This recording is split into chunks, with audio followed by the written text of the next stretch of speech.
Hi, welcome back to another installment of Insights with IZON. I'm Rebecca, Agency Director. I'm Lisa, And Director of New Talent.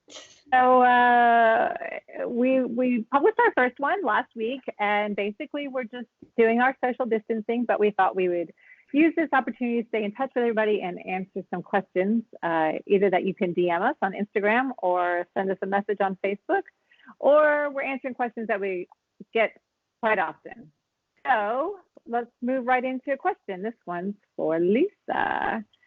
I have a daughter who is interested in modeling, or maybe me. I might be interested in modeling. How do I get started? And then what are open calls? I hear about those all the time.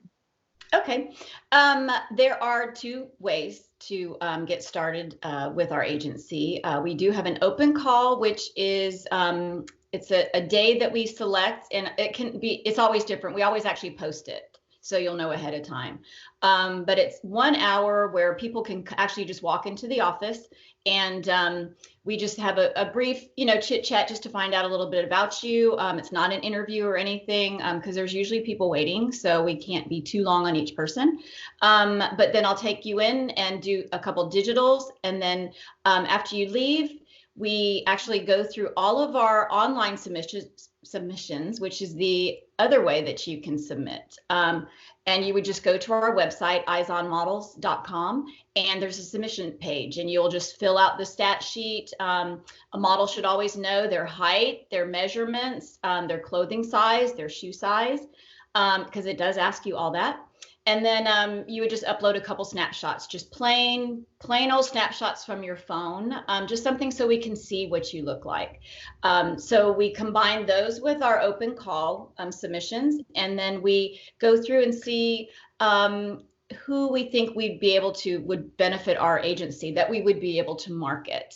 Maybe different looks that we know our clients are looking for. And what if I don't know my measurements? Is that a big deal? It's not a huge deal for in the beginning, because you're actually going to do a headshot and a full length.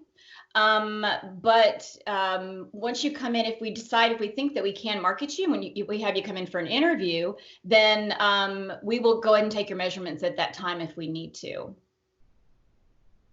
Okay, great. And do kids need to have measurements? No, for anybody under like 13, you could just do clothing size and shoe size. Perfect. And basically, our agency runs the same as every other agency out there. If you're interested in getting started with an agency, you just submit your photos, or you go to their own call. With this day and age of social distancing, submit your photos to izonmodels.com, to our submissions page. And like Lisa said, just snapshots. Nothing fancy, nothing professional. Stay away from the Snapchat females. filters. Yes, and for females, we prefer no makeup, but just very natural, and natural hair, natural makeup is just fine. All the instructions are on our submissions page on what kind of photos we're looking for. Well, that's everything for this week. We will talk to you next week and answer some more questions. Stay safe, everybody. Bye.